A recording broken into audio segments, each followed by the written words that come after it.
할렐루야. 우리 사순절 두 번째 주일인데요. 우리 찬양대의 찬양이 참 감동되고 하나님께서 기뻐 받으신다라는 생각을 우리 찬양과 함께하면서 내내 그런 생각을 하게 됐습니다. 사순절에 베푸신 하나님의 사랑, 예수 그리스도의 십자가 은혜, 너무나 위대하고 너무나 감당할 수 없는 축복이죠. 우리가 감사의 박수로 하나님께 드리도록 하겠습니다.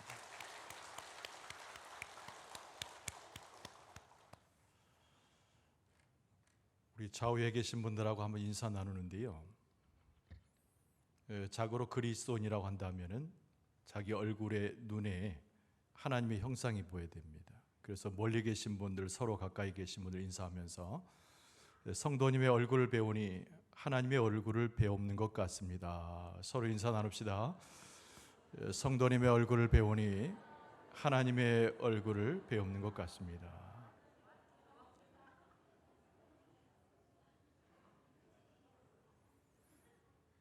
할렐루야.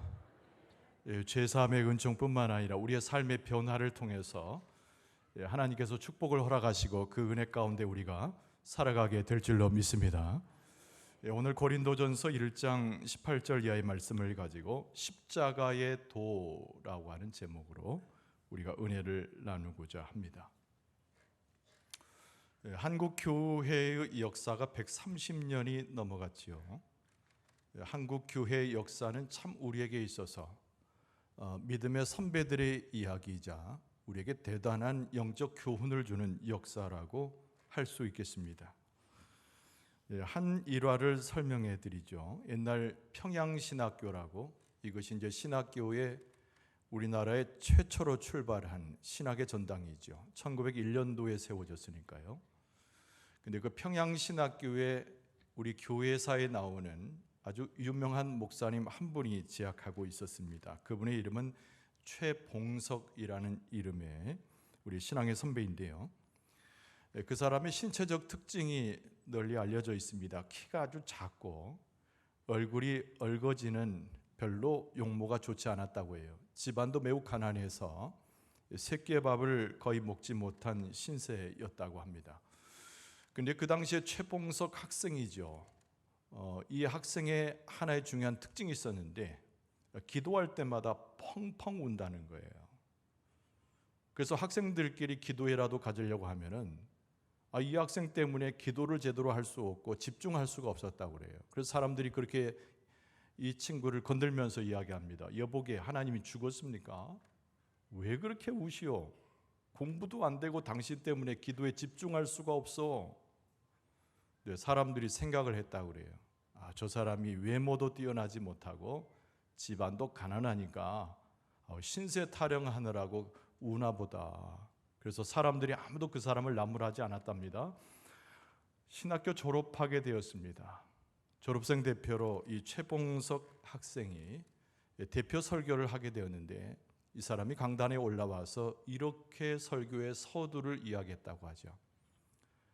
제가 만날 기도할 때 울어서 죄송합니다.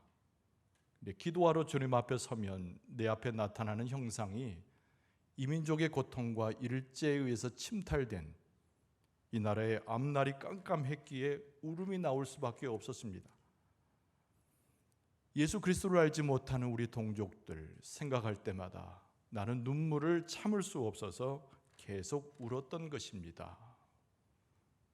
그가 한 설교는 다 잊혀지지만 그가 설교에 서두에 이야기했던 그의 간절했던 그리스도를 향한 복음과 하나님의 은혜에 대한 설명은 지금도 일화로 남겨져 있습니다. 그의 눈물은 신세 타령이 아니었지요. 그리스도의 십자가를 통해서 구원을 받은 한 사람이 하나님 앞에 신앙의 고백을 하고 또 많은 사람들에게 예수 그리스도의 십자가가 은혜가 전해지기를 원했던 그의 열정을 표현하는 이야기였던 것입니다. 우리가 성경에서 보면 참으로 고난이 많았고 박해가 심했던 초대 교회의 모습도 우리가 사도행전 전반부에서 만날 수 있습니다. 그 고난은 이루 말할 수 없는 거예요. 그들이 당한 박해를 어떻게 견뎌냈을까 우리의 마음 가운데 의구심마저 듭니다. 그러나 성경에서 증언하고 있지만 우리 믿음의 선배, 특별히 초대교회를 이루었던 수많은 사람들은 이것 하나로 그들의 고난과 역경과 그리고 박해를 견뎌냈어요. 여러분, 그것이 뭔가 하니 예수 그리스도의 십자가의 사건입니다.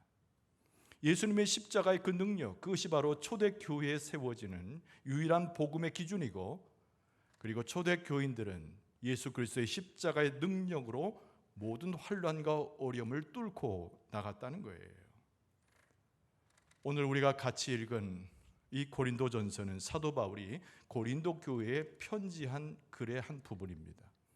근데 오늘 말씀 속에서도 사도 바울은 무엇을 강조하고자 했는가? 예수 그리스도의 복음이 도대체 무엇인가를 설명하고자 한 거예요. 그리고 그 복음의 중심에는 당연히 예수 그리스도의 십자가가 있고, 그 십자가야말로 믿음으로 살아가는 우리들에게 최고의 능력이 되어지는 것이라고 강조했습니다.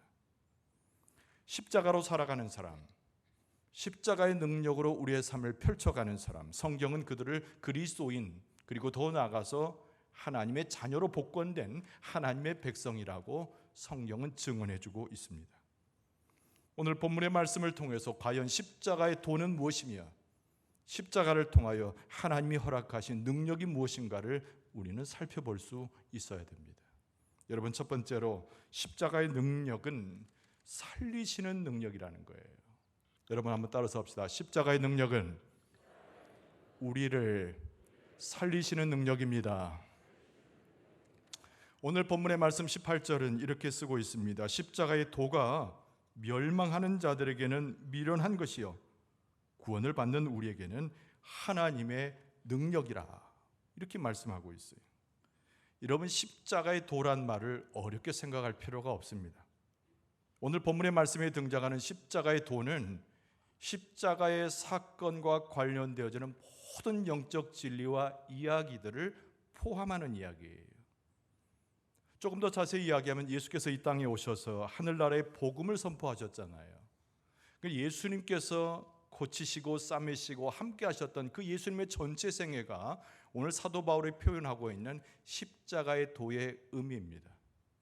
하나님께 순종하셨던 예수 그리스도, 고난 중에도 하나님을 또는 사람을 섬기고자 하셨던 예수 그리스도, 믿음의 결단 이후에 고난도 마다하지 않고 삶을 포기하셨던 예수 그리스도, 그리고 희생을 통해서 십자가의 죽음을 받아들이신 예수 그리스도, 예수님의 전체 생애와 그의 하신 일들이 오늘 본문의 말씀에 십자가의 도라고 하는 표현에 등장한다는 거예요. 근데 사도 바울은 어떤 얘기를 하고 있습니까? 예수 그리스도의 모든 생애가 십자가와 얽혀지는 도요 하나님의 사랑을 드러내는 것이지만, 이 십자가의 도를 전하여 받는 이들이 양분된다는 거예요. 두 가지 모양을 나타낸다는 겁니다. 그 첫 번째 모습이 뭐냐면은 세상에서 제법 지혜 있다 이야기하는 사람들이, 세상 속에서 제법 능력이 있다고 이야기하는 사람들이, 자신감을 가지고 육체적 힘을 발휘하는 사람들에게 이 십자가의 모습은 극히 미련한 것이고 바보처럼 보이는 것이고 약하게 보이는 것이라고 설명합니다. 그러나 사도 바울이 잊지 않고 한 부류의 사람들이 더 있는데, 그 사람들은 십자가의 도를 대할 때 이것이야말로 하나님의 능력이라고 고백하는 사람들이 있다는 거예요. 예수 그리스도의 십자가의 도를 하나님의 능력으로 고백하는 사람들이 도대체 누구인가? 여러분, 직접적으로 말하면 우리들을 가리키는 거죠. 왜 우리가 십자가의 도를 하나님의 능력이라고 고백합니까? 죄됐던 상태에서, 구원받을 수 없는 상태에서 예수 그리스도의 십자가를 통해서 구원을 경험하고 사망 속에서 생명을 얻었던 놀라운 체험을 했기 때문에 우리는 그 사건과 그 경험을 통하여 십자가의 도는 미련한 것이 아니요 어리석은 것이 아니요 우리 가운데 있는 하나님의 능력이라고 고백할 수 있다는 거예요. 십자가를 통해서 사망이 무엇인지, 그러나 생명이 무엇인지, 십자가를 통해서 새로운 삶을 얻는 것이 무엇인지를 깨닫는 사람, 사도 바울은 그들을 일컬어서 하나님의 능력으로서 십자가의 도를 받아들이는 사람이라고 표현합니다. 여러분, 구약 성경의 이사야서에 보면은 이사야 선지자가 이미 예언했어요. 이사야 53장 5절에 보면은 그가 찔림은 우리의 허물 때문이요 그가 상함은 우리의 죄악 때문이라. 그가 징계를 받음으로 우리는 평화를 누리고 그가 채찍에 맞음으로 우리는 나음을 받았도다. 이렇게 썼습니다. 예수 그리스도의 십자가의 도, 그것을 받아들이는 자에게 있어서는 징계를 받는 그리스도를 통하여 평화를 누리고 채찍에 맞는 그리스도를 통하여 온전한 나음을 입었다고 고백하는 사람들이라는 거예요. 오늘 주 앞에 나와서 이 사순절에 예배하고 그리스도의 십자가를 기억하는 여러분과 저는 세상에서 지혜롭지 못해도 스스로 살아가는 능력이 없어도 예수 그리스도를 미련하다 하지 않고 십자가를 정말 아무것도 아닌 미련한 존재라고 이야기하지 않고 십자가를 하나님의 능력으로 고백하는 참된 그리스도인요 하나님의 백성들인 줄로 믿습니다. 사도 바울은 이 배경 가운데 설명하고 있어요. 예수 그리스도를 통하여 구원을 얻은 자는 십자가의 도는 하나님의 능력이라. 여러분, 우리가 예수 그리스도의 생애를 살펴볼 때 특별히 마가복음 1장 이하에 나오는 연달아 일어나는 사건들을 좀 살펴볼 필요가 있습니다. 예수님께서 제자들을 데리고 회당에서 나오셨어요. 그리고 예수님께서 들리셨습니다. 어디에 들렸습니까? 시몬 베드로 장모의 집에 다다르게 되었습니다. 베드로의 장모 집에 가신 이유가 있어요. 여러분, 그것은 다른 것이 아닌 베드로의 장모가 원인 모를 열병 가운데서 거반 죽게 되었기 때문입니다. 근데 말씀에 보면 예수님께서 그 장모의 열병을 고치시는 장면이 매우 단순해요. 예수님께서 그 여인의 손을 잡으십니다. 그리고 일으켜 세워주세요. 여러분, 그랬더니 아주 성경은 단순하게 표현하고 있기를 그 장모의 열병이 떠나가고 그 장모가 예수님 앞에 수종들었다라고 쓰고 있습니다.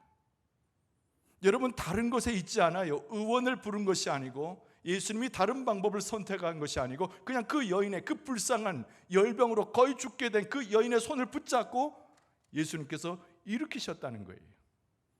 여러분, 예수 그리스도의 십자가의 도는, 예수 그리스도의 십자가의 능력은 하나님의 권세를 가져와서 이 여인을 치료할 만큼, 그리고 오늘 살아가는 우리들의 질병마저도 치료할 만큼 하나님의 놀라운 능력이 되는 줄로 믿습니다. 여러분, 연이어서 무슨 사건이 벌어지냐면 그 장면을 보고 있었던 나병 환자가 예수님 앞에 다가온 거예요. 여러분, 나병이라고 하는 것은 성경의 앳번역에 보면은 문둥병이라고 되어 있습니다. 문둥병자가 예수님 앞에 와서 고백하는 거예요. 내 몸을 깨끗하게 하실 수 없습니까? 이 저주의 질병에서 나를 벗어나게 할 수는 없습니까? 여러분, 이 나병이 걸렸다고 하는 것은 이 베드로의 장모가 걸렸다는 열병과는 전혀 차원이 다른 거예요. 여러분, 이스라엘 백성들은 항상 그런 생각을 했습니다. 문둥병에 걸렸다는 것은 하나님과의 관계가 단절되었기 때문에, 사람들과의 관계를 더 이상 지속할 수 없기 때문에 하나님이 내리신 천벌이라고 이해를 했던 거예요. 결국 이 나병 환자가 자기의 병을 치유받는 것 이상으로 하나님과의 관계가 회복이 되어지고 사회 가운데 사람들 사이에서 소위 말하는 사람 구실을 해나가는 첫 번째 단계가 나병으로부터 벗어나는 일이었습니다. 그런데 그 말씀 속에도 예수님의 치유 역사가 너무나 단순해요. 손을 내미셨어요. 그에게 대하여 말씀하셨어요. 내가 원하니 깨끗하게 되어라. 할렐루야, 할렐루야. 예수님이 별다른 방법을 쓰신 것이 아니에요. 예수님이 땀 뻘뻘 흘려가면서 기도하신 것도 아니고, 예수님께서 여타의 인간적 방법을 동원하신 것이 아니고, 아까 베드로의 장모에게 손을 잡고 일으켜 세우셨던 것과 똑같이 깨끗함을 받기 원하는, 하나님과의 관계 회복을 원하는 이 나병 환자의 손을 붙들고 예수님께서 외마디로 선포하신 거예요. 내가 원하니 네가 깨끗함을 받으라라는 거죠. 여러분, 하나님과의 관계 회복도 우리의 사람 가운데 사람 구실을 하여 우리의 삶이 온전해지는 것도, 우리의 삶 자체에 소망이 생기고 우리의 삶 자체가 하나님의 능력 가운데 걸어가고 뛰어가고 찬송하는 것도 하나님의 능력이 담겨져 있는 십자가의 도로 우리를 통하여 하나님의 역사가 나타나게 되는 줄로 믿습니다. 여러분, 세 번째 사건이 연달아 일어나는데 그것은 다른 것이 아닌 예수 그리스도의 말씀을 듣고 그 말씀 가운데 치유 역사를 보는 많은 사람들이 병을 치료받기 원하여 한 사람을 데려오는 그 장면입니다. 이 사람은 중풍병에 걸려 있었어요. 홀로 걸을 수 없습니다. 친구들의 부축을 받고 예수님 앞에 왔지만 워낙 많은 사람들이 주변에 있었기 때문에 예수님 앞에 감히 나갈 수가 없어요. 길이 없는 거예요. 그리고 우리가 너무나 잘 아는 대로 내 친구가 중풍병에 걸린 이 친구를 너무나 사랑해서 지붕을 뚫었습니다. 그리고 나서 이 친구를 그 위에 들것에 실리고 밑으로 달아내렸어요. 정확하게 예수 그리스도 앞에다가 중풍병자, 누워있는 중풍병자를 내 친구가 내려놓게 된 것이죠. 근데 중풍병자를 거치시는 예수 그리스도의 말씀은 앞의 이야기의 사건과 사뭇 다릅니다. 이스라엘 백성들이 이해하는 대로, 예수님께서 그것을 파악하신 대로 중풍병자의 그 중풍병이 왜 왔는가라고 하는 거예요.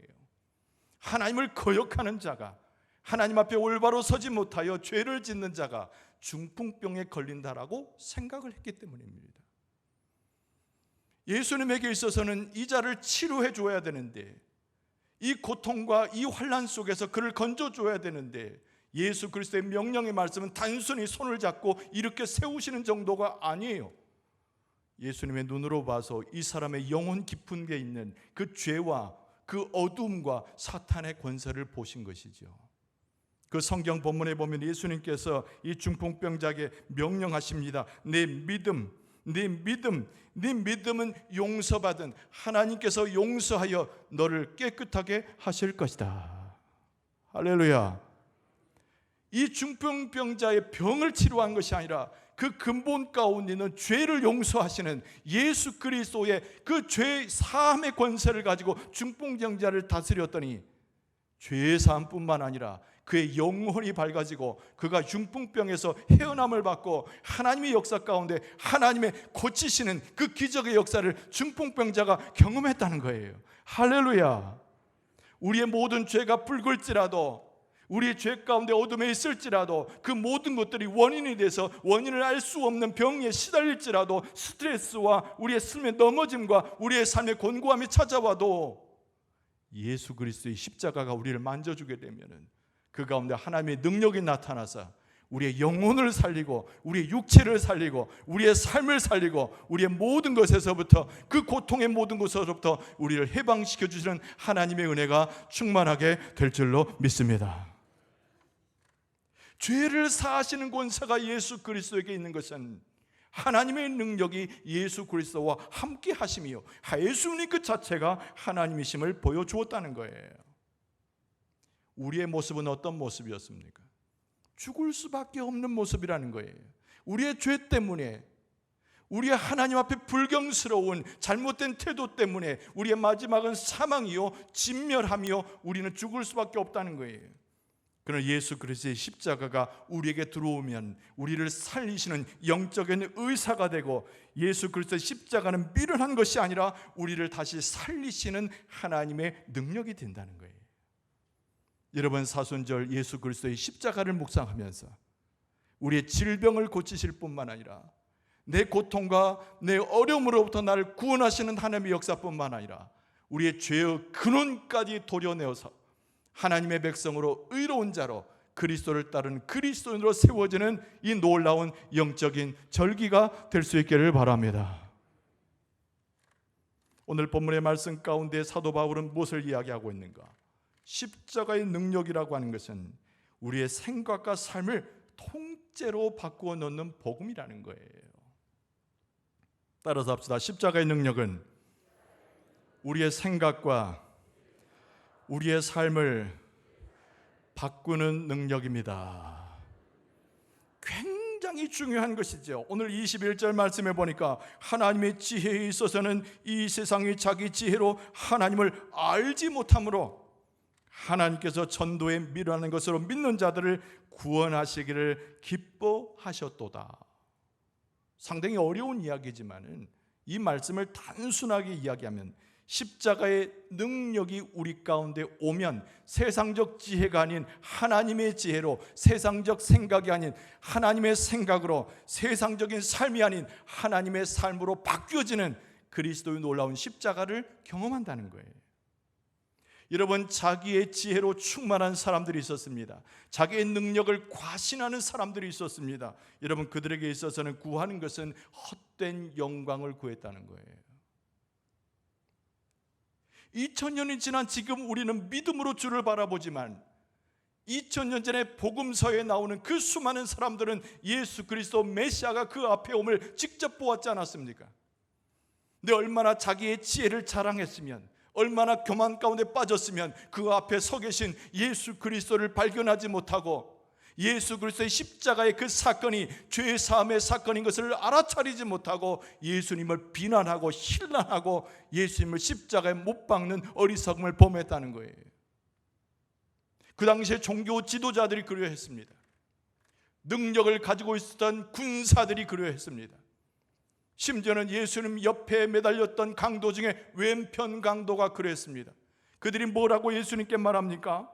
네가 하나님이면 그곳에서 내려와서 증명하라고 그랬어요. 네가 내 스스로를 구원하라 요청합니다. 네가 그렇게 하면 그때 내가 너를 믿겠다. 사람이 가지고 있는 지혜와 사람이 자랑하고 있는 능력과 사람이 가지고 있는 확신과 경험이 얼마나 어리석은 것인지, 그들 앞에 예수님이 서 계셨음에도 불구하고 그 앞에 메시아이신 예수 그리스도께서 우리 죄를 사하기 위해서 십자가에 달리셨음에도 불구하고 그들의 혼란과 비난은 멈추지 않았다는 거예요. 여러분, 마틴 루터가 종교개혁을 일으키기 전에 저 구교였던 로만 가톨릭이 꼭 그 모양이었습니다. 내 생각대로 하나님을 이해하는 거예요. 내 판단대로 하나님의 사랑을 표현하는 거예요. 내가 원하는 대로 하나님의 능력에 대해서 소술하고 맙니다. 그래서 모든 출발이 내게서 나가요. 그래서 사람을 대하듯이, 내가 누구를 대하듯이 하나님을 대하고, 내가 누구를 생각하듯이 예수 그리스도를 그렇게 이해하는 겁니다. 내가 고행을 통해서 구원을 받는다고 착각을 해서 무릎을 가지고서 계단을 올라갑니다. 스스로 자해하는 그 모습 속에서 구원이 있다고 착각하는 거예요. 스스로 지혜 있다는 사람들, 스스로 능력 있다고 이야기하는 사람들, 예수의 십자가 외에도 나는 구원을 찾을 수 있다고 감히 자기 지식을 자랑하는 사람들, 2000년 전에도 마틴 루터의 종교개혁 이전에도 오늘을 살아가는 우리 모습 속에도 수없이 발견하고 있는 어리석은 자의 모습이라는 거죠. 왜 하나님은 마틴 루터를 통하여 그 종교개혁을 일으키셨는가? 종교개혁자 루터는 그 과거의 구교를 향해서 이렇게 선언합니다. 십자가의 능력이라고 하는 것은 그런 것이 아니라는 거예요. 그럼 십자가는 무엇인가? 마틴 루터의 표현을 그대로 빌어서 이야기하자면 예수님께서 십자가에 달려 돌아가실 때에 오른편에 있었던 그 강도를 보라는 거예요. 이 땅의 소망이 끊어진 사람이었다는 겁니다.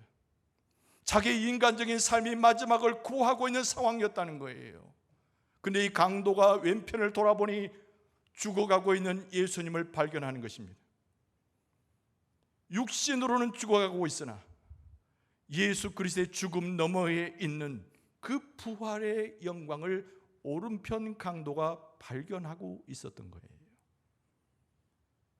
자기의 삶이 맞춰지고 자기의 삶이 무덤덤하고 자기의 삶이 아무런 의미가 없어질 때에 강도가 바라보았던 예수 그리스도의 모습은 죽음과 처절함과 슬픔을 넘어서 있는 하나님의 생명, 바로 그것을 보았다는 거죠. 그래서 예수님의 오른편 강도가 예수님 앞에 그렇게 고백했어요. 주님, 주님 나라에 임하는 그때에 나를 기억하여 주옵소서. 여러분, 이 선언이 엄청난 선언인 거예요. 주의 나라라고 하는 것은 어떤 나라입니까? 해방의 나라요, 하나님의 능력이 완성된 나라요, 그 나라는 회개하는 자가 들어가는 구원의 나라를 이야기하는 거예요. 자기는 이미 육신의 몸은 끊어지지만 그러나 예수 그리스도는 죽어가는 것이 아니라 생명을 향해 달려가고 있음을 고백하면서 그 십자가의 능력이, 살리시는 십자가의 능력이 내 한 생에는 실패했을지라도 내 삶 자체를 다시 일으켜 세울 수 있는 능력과 권세임을 이 강도는 알았다는 거죠. 이게 마틴 루터의 설명이에요. 여러분, 우리는 복음서로 돌아가 보면 형편없는 제자들의 모습을 거기서 발견하게 됩니다. 예수님 앞에 온갖 충성 맹세를 하잖아요. 예수님을 끝까지 따르겠다고 고백하잖아요.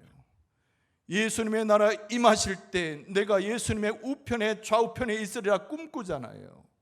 근데 예수님께서 겟세마네 동산 기도 이후에 몽둥이를 가지고 오는 자들에게 무기력하게 잡히시는 모습을 제자들은 보게 됩니다. 도살장에 끌려가는 어린 양처럼 아무런 힘도 없이 질질 끌려가는 무기력한 예수님의 모습을 보고 있는 거예요. 제자들의 마음이 실망했습니다. 제자들의 마음이 무너졌습니다.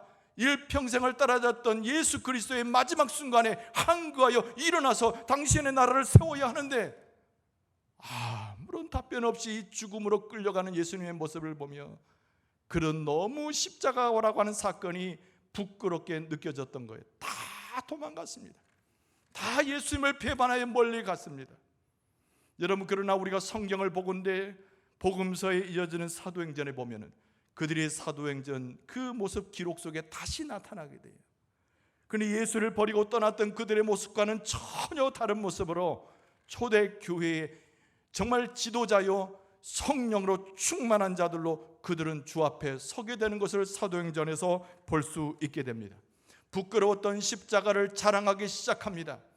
마음 가운데 버렸던 십자가를 다시 주워 담고 감추려 하지도 아니하고 십자가의 중심으로 자기들의 삶을 이끌어가는 거예요. 오늘 사도 바울이 21절 그 중반절에 보면은 하나님께서 전도에 미련한 것으로 믿는 자들을 구원하기를 기뻐하셨다, 이 말씀처럼 초대교회에 갑자기 변모한 이 제자들의 모습으로 우리 사도행전에 등장하고 있는 장면을 보게 됩니다.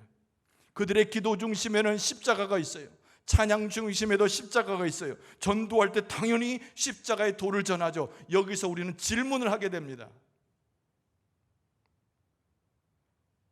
예수님을 떠났던 제자들이 도대체 무슨 일이 있었기에 그들이 사도행전에는 초대교회의 사도요 지도자로 등장하고 있는가라는 질문이에요. 도대체 그들 가운데 무슨 일이 있었기에 예수님을 배반하고 자기의 뜻과 맞지 않는다여 예수님을 저주하고 떠났던 그 자들이 어떻게 사도행전에 성령의 충만한 자로 그리스도의 십자가를 증거하는 자로 중심에 서서 맨 앞에 서게 되었는가라고 하는 질문이에요. 여러분, 성경을 자세히 보면 그들에게는 십자가를 통한 위대한 그들의 고백을 기초로 하는 주님과의 만나는 사건이 있었다는 것을 놓치지 말아야 됩니다. 그들은 도망자였습니다. 십자가를 부끄럽게 여겼어요. 예수님을 내팽개치듯 놔두고 배반자의 모습으로 돌아갔어요. 그런데 그들이 무슨 사건을 경험했다고요? 하나님의 능력 가운데 있었던 예수 그리스도의 십자가, 그리고 예수 그리스도의 음성을 통하여 예수님을 진정으로 만나는 그 사건을 경험하게 되었다는 겁니다. 예수님께서 그들 가운데 말씀하셔요. 내가 너를 사랑하노라. 가당치도 않는 예수님 당신을 버리고 간 제자들에게 하신 말씀이 아닙니다. 예수님을 배반하여 떠난 그들에게 주실 말씀도 아닙니다. 그렇게 여겨져요. 못된 놈들, 너희들은 사망으로 다시 달려가고 있구나. 못된 놈들. 그게 우리의 화법이잖아요. 그러나 예수님께서 제자들에게 다시 나타나셔서 주신 말씀은 내가 너를 사랑하노라. 사랑하노라라고 하는 선언인 거예요.